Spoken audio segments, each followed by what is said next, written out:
Assalamualaikum warahmatullahi wabarakatuh.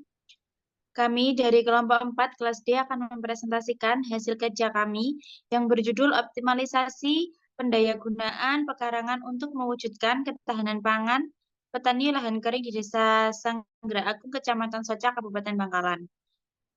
Kami beranggotakan 4 orang, yaitu Mardani Anissa Azim dengan NIM 072, Uswatun Hasanah dengan NIM akhir 110, Hidayatul Hikmah Amalia dengan NIM akhir 115, dan saya sendiri Safrul Musyafiroh dengan NIM akhir 134. Untuk selanjutnya akan dijelaskan oleh teman-teman. Baik, untuk yang pertama ada form 1 landowner wishlist atau daftar keinginan pemilik lahan. Untuk nama pemilik lahannya di sini Pak Huda dengan jenis kelamin laki-laki, usia 27 tahun, tingkat pendidikan S1, pekerjaan utama perangkat desa, pekerjaan tambahan, berternak atau petani, jumlah tanggungan keluarga 1 orang, kemudian alamatnya di Dusun Sanggera Agung Timur dengan luas lahan areal 30 kali 30 meter persegi dengan status kepemilikan lahan milik sendiri, lahan kosong selama 5 tahun, alasannya itu karena keterbatasan modal. Selanjutnya ada pemanfaatan lahan. Untuk tujuan pemanfaatan lahan yang pertama untuk memenuhi kebutuhan sehari-hari. Untuk kondisi saat ini ditanami jeruk lemon dan kacang tanah. Untuk harapan ke depannya itu bisa menambah penghasilan keluarga. Untuk daftar komoditas yang ingin ditanam ada budidaya singkong dan cabai. Selanjutnya tujuan yang kedua, penyediaan pakan ternak kambing. Untuk kondisi saat ini terdapat rumput untuk pakan ternak. Untuk harapan ke depannya ini bisa menjadi lumbung pakan ternak. Untuk daftar komoditas yang ini ditanam, daun singkong yang bisa digunakan untuk pakan ternak. Selanjutnya dokumen wawancara seperti yang terlampir pada file.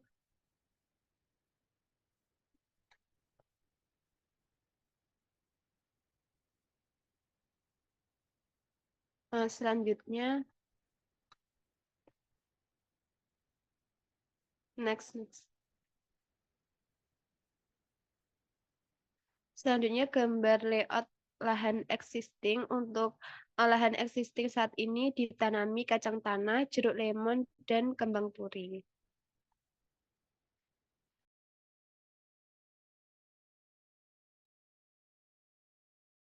Selanjutnya yaitu analisis tapak. Berikut merupakan analisis tapak pada lahan yang ditanami rumput liar, jeruk lemon, singkong, dan turi dengan tujuan penanaman untuk penyediaan pakan ternak dan memenuhi kebutuhan sehari-hari. Yang pertama, pola-pola mikro. Yang pertama yaitu matahari. Penyinaran matahari cukup tinggi karena lahan sangat terbuka. Kemudian penting untuk memastikan tanaman pakan ternak mendapatkan sinar matahari yang cukup untuk pertumbuhan yang optimal. Kemudian angin, yang pertama arah angin dominan dari arah timur karena Madura berada di sebelah timur Pulau Jawa dan berada pada wilayah yang relatif datar. Kemudian angin tidak terlalu kencang karena cukup jauh dari daerah pesisir. Yang ketiga air, yaitu lahan tidak memiliki sumur maupun sungai yang dapat digunakan untuk sumber air.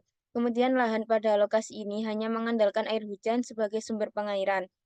Yang keempat vegetasi, yaitu lahan ditumbuhi rumput liar dan terdapat pohon nangka di samping lahan yang dapat bermanfaat sebagai naungan bagi tumbuhan yang lain. Kemudian terdapat tanaman tahunan yaitu jeruk lemon, singkong, dan kembang turi. Yang kedua, pola-pola mikro. Yang pertama, iklim, yaitu lahan berada di daerah beriklim tropis. Namun, iklim di Desa Sanggera Agung Madura ini dapat dipengaruhi oleh faktor geografis seperti lokasi pulau, angin muson, dan keberadaan pegunungan Madura. Kemudian, lahan ini termasuk lahan kering ya karena tidak ada sumber air maupun sungai irigasi. Yang kedua ada topografi, yaitu area sekitar lahan merupakan dataran yang relatif datar dengan dikelilingi oleh sawah atau tegalan. Kemudian pada area lahan tidak terdapat bukit karena merupakan daerah dataran datar. Yang ketiga infrastruktur, yaitu lahan berada tepat di samping jalan poros desa sehingga memiliki akses yang baik.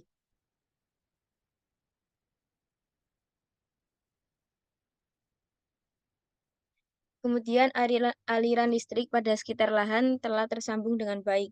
Yang keempat, aktivitas manusia, yaitu lahan berada di samping rumah warga dan dekat dengan area tegalan sehingga dipengaruhi oleh aktivitas pertanian.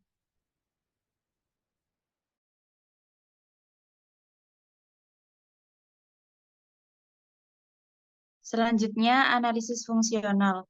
Yang pertama, akses, di mana lokasi ini jalan masuk ke area lahan terjal dan sempit. Untuk struktur existing, lokasi lahan dekat dengan pemukiman warga, kandang kambing, dan jalan utama.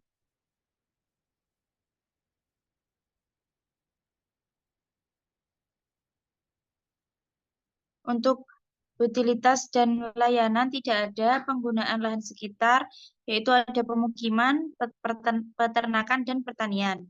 Untuk peraturan dan pembatasan tidak ada, potensi integrasi juga tidak ada, kebutuhan penggunaan saat ini lahan ditanami tanaman jeruk, lemon, dan rumput liar yang digunakan untuk pakan kambing. Plan untuk kedepannya lahan akan ditanami tanaman singkong dan juga cabai.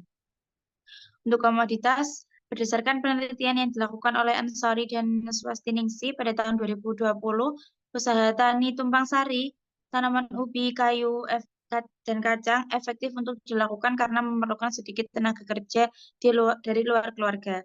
Namun, total biaya usaha tani yang dilakukan rendah karena tidak melakukan secara intensif. Sedangkan menurut Mileniawati et al. Pada tahun 2023, penggunaan sistem tanam tumpang sari tanaman cabai dengan kacang tanah lebih efisien dalam penggunaan lahan serta akan mampu meningkatkan hasil berdasarkan nilai nisbah kesetaraan lahan atau NKL. Sehingga rekomendasi yang diberikan adalah menanam secara tumpang sari cabai, kacang tanah, jeruk, lemon, di mana jeruk lemon ditanam di tepi lahan, sedangkan kacang tanah dan cabai ditanam di tengah lahan karena sama-sama tumbuhan kecil agar sama-sama mendapatkan nutrisi yang seimbang dan dapat menanam lebih banyak, namun tetap menanam tanaman singkong di lahan lainnya. Untuk teknis pengairannya, berdasarkan penelitian yang dilakukan oleh Ansori dan Swastiningsi, pada tahun 2022, tanaman kacang tanah memerlukan jumlah air irigasi yang lebih kecil daripada jagung dan kedelai karena umur panen yang lebih cepat yaitu sekitar 60 hari. Kurun waktu tanam sampai panen kacang tanah memerlukan 11 kali penyiraman. Dari sisi kelestarian air tanah, pertanaman kacang tanah lebih menjamin keamanan akuifer daripada jagung dan kedelai. Sedangkan menurut Lestari et al. Pada tahun 2023, apabila suhu tanah naik akan berakibat berkurangnya kandungan air dalam tanah sehingga unsur hara sulit diserap tanaman dan dapat mengakibatkan aktivitas negatif seperti terjadi pembongkaran atau perusakan organ. Sebaliknya, jika suhu tanah rendah, maka kandungan air dalam tanah akan bertambah. Akibatnya, aktivitas akar atau respirasi semakin rendah mengakibatkan proses distribusi unsur hara jadi lambat dan akhirnya pertumbuhan tanaman jadi lambat. Maka dapat disimpulkan bahwa perawatan tanaman cabai tidak semudah tanaman lain seperti singkong, jeruk, atau turi. Tanaman singkong, jeruk, dan turi dapat tumbuh dengan baik meskipun jarang disiram. Namun, cabai membutuhkan perawatan yang lebih intensif. Karena cabai terletak di daerah lahan kering, maka direkomendasikan untuk menyiram tanaman yang membutuhkan air cukup, seperti cabai menggunakan air keran. Hal ini dimungkinkan karena lahan tersebut sangat dekat dengan pemukiman, sementara untuk tanaman lain tidak membutuhkan banyak air dapat menggunakan sistem tanah pada hujan. Untuk pola tanam berdasarkan Rawung et al. Pada tahun 2018, hasil samping dari tanaman singkong dapat dimanfaatkan sebagai pakan. Sedangkan berdasarkan Leniawati et al. Pada tahun 2023, perlakuan tumpang sari yang menunjukkan hasil paling baik untuk pertumbuhan dan hasil tanaman cabai adalah tumpang sari cabai dengan kacang tanah bersamaan dan tumpang sari cabai dengan kacang hijau selang 4 minggu. Untuk teknologi, berdasarkan Suaibah et al. Pada tahun 2019, teknologi tepat guna yang lainnya untuk meningkatkan nilai tambah kacang adalah penggunaan mesin penggiling yang berfungsi untuk pembuatan produk berbentuk sambal, bumbu, pasta, dan ting-ting kacang. Sedangkan berdasarkan Sartika et al. Pada tahun 2024, pada teknologi Proliga, populasi tanaman cabai ditingkatkan menjadi 30.000 tanaman atau hektar dengan 30.000 tanaman per hektar dengan penanaman pola 2:1 zigzag. Pada satu lubang ditanami 2 tanaman, Kemudian lubang berikutnya 1 tanaman. Teknologi proliga cabai tersebut sudah dikembangkan pada lokasi dengan tipologi iklim yang berbeda, yaitu di Garut dan Lembang, Jawa Barat, serta Sembalun, NTB.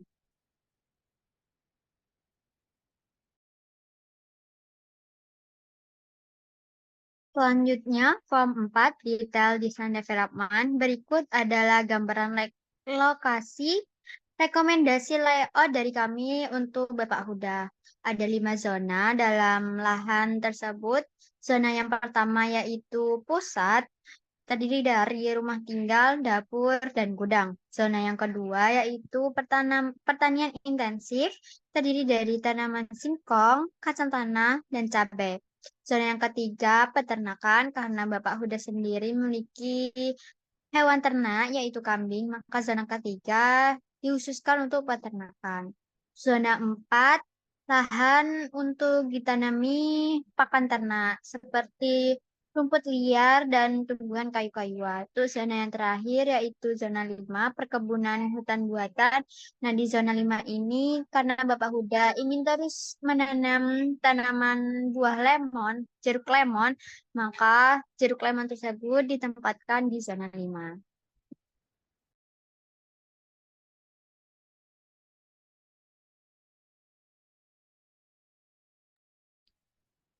Cukup sekian presentasi dari kelompok 4. Kurang lebihnya mohon maaf. Wassalamualaikum warahmatullahi wabarakatuh.